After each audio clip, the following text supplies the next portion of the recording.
That's how you do it to me every day. You've got this Shannon Sharp Memorial revisionist history. You say, that cost you 2 cases. I say, we didn't even bet on it. But I see you coming. So I already know you're going to give me the sucker bet, so I just like going to throw them out there. You just, really? And you bite on them. So I got some. Yeah, I got something for your Sunday, too, just in case. Do you good. I'm ready for Got Sunday. something quick. Are we good with the accounting? We're good? Okay, I'm apparently wearing Suns colors subconsciously. This is the color I went with today because the Suns took advantage, yes they did, of home court advantage and went up 2-0 last night with a 118-108 win over the Bucks last night. Giannis at a game-high 42 points, but it was the Suns' combination of 81 points from Devin Booker, Chris Paul, and Mikal Bridges that was too much for Milwaukee to handle. Shannon, what's the biggest reason the Suns went up 2-0 here? Again, Skip, I talked about this earlier. I felt the backcourts were going to be the determining factor. Giannis is going to get his points because they really don't have anybody that can stop Giannis one-on-one. Giannis is basically what he did in the regular season, 28 points, 12, 13 rebounds, five assists. So Giannis is going to be Giannis. The question was, can Holiday, can Middleton, can they help him? And what we've seen from the first 2 games, Book and CP3 has been sensational. And last night, the first night, it was Ayton. They gave him 22 and 19. Last night, it was Mikal Bridges that gave him 22 points. So who's going to come along with Giannis? Who's going to help Giannis? Giannis is averaging, 32 and 14 and 5. Skip, he can't do any more than that. But you look at Middleton, you look at Holiday. You can't win with this, Skip. 5 of 16, 11 points. Holiday, 7 of 21, 17 points, and he got 7 of those in the fourth quarter.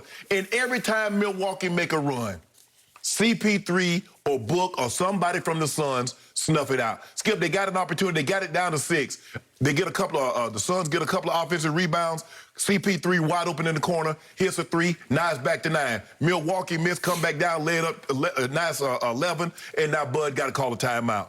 It seems like every time Milwaukee tries to counter, the Suns has another counter. The Suns are a really good basketball team. They're playing extremely well.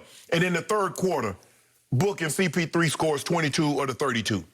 That's just too good when you're not getting what the production that you need from Middleton and Holiday. Skip, I've never seen anything like Chris Middleton in my life.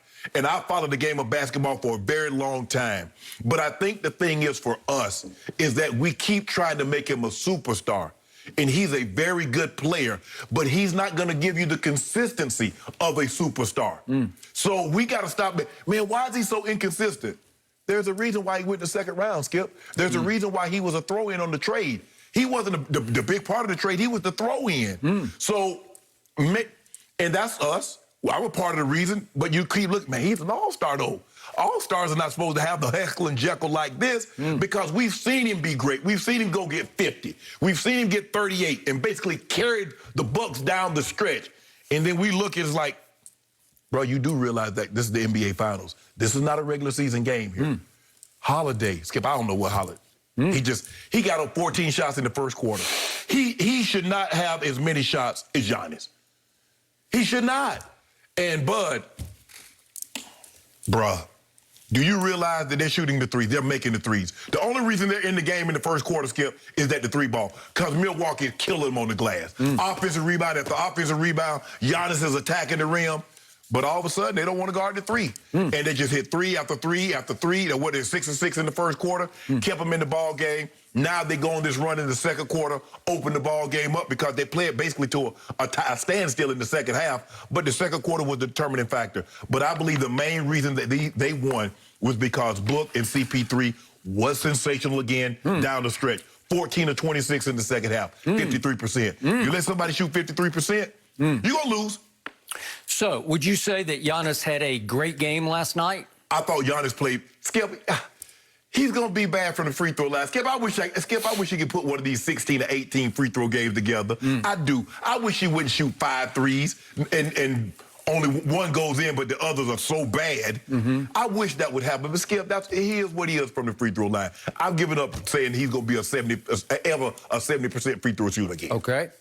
So, let's presume, because the world is going to leap to this conclusion, that Giannis had a great game last night, at least a great box score game. Yes. And he is all about the box score bobs out there, because if you just try to do second-level analytics on Giannis, you start saying 42 and 12. And to your point, for the first 2 games, he's averaging whatever it is, 30. Like 31 that he had 20. So. Okay, I got it, but I don't get it. I stand by what I said going into this series. This team is not as good with Giannis as the centerpiece of it.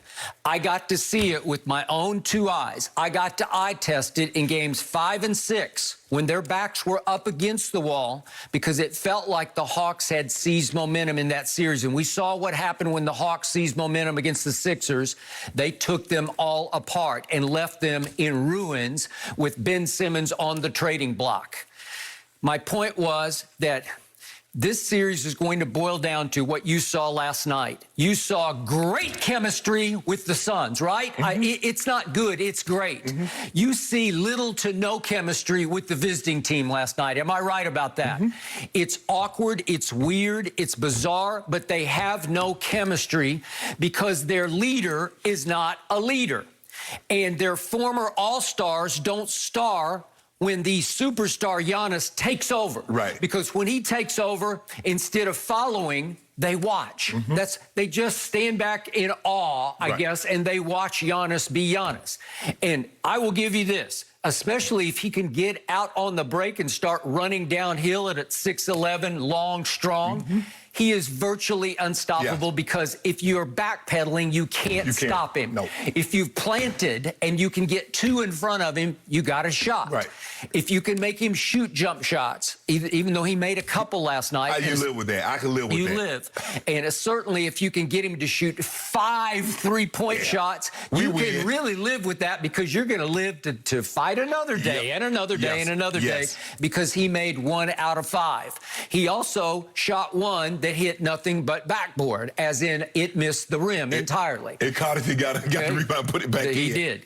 And he shot yet another free throw that hit nothing but air, right? Yes. So he's going to do that, and it's going to take a little bit of life and momentum out of your team that is watching you superstar at Phoenix in the NBA Finals. Right. So I kept trying to explain to everybody, look what happened against Atlanta.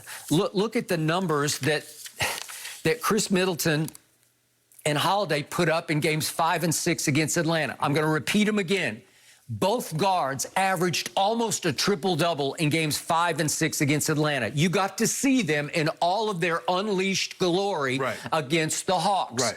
You got to see Middleton go 29, 9, and 8 in those 2 games. That's what he averaged for those 2 games. You got to see Holiday go 26, 8, and 11 assists in those 2 games, because they were free to do what they do. Right. They can shoot it, they can star it, they can drive it, they can do whatever they want to do with the basketball, because they don't feel that they are hinged to Giannis anymore. Right. Okay. And again, I like Brook Lopez in the low post. We saw him in game 5 go 14 of 18 from the floor. He's obviously not Giannis, but that worked against Capella, who's a pretty good defender, in game 5 against Atlanta. So again, on paper, do I say they're better without Giannis? Well, obviously they're not. I'm just telling you, they play better playoff quality caliber basketball without Giannis, because there's something weird going on here where everybody gets engaged, including Tuck, who will get you 10 or 12 rebounds when Giannis isn't on the floor, because maybe he feels like he's got to play a little more desperately and mix it up more. Well, normally, Skip, he's playing closer to the basket. If you look at what he's guarding CP3, he's guarding Devin Booker, and those guys are on the perimeter, so his rebounds are going to be down. But you also have to take into account the Hawks aren't the Suns. And you're right. Yes, these guys play different when Giannis isn't on the court, but most teams play. Look at Paul George. Do you believe Paul George would have put up the numbers that he put up had Kawhi in there? Do you believe Reggie Jackson would have put up the numbers? So you look at Paul George. They were putting up big numbers already. But they didn't play like they played. Obviously, Kawhi would have put them over the top. Right. And there's no doubt Kawhi is the best player on that team. Right. But Paul George is a fairly close second best. Yeah, and in this case, you can't really say those 2 guards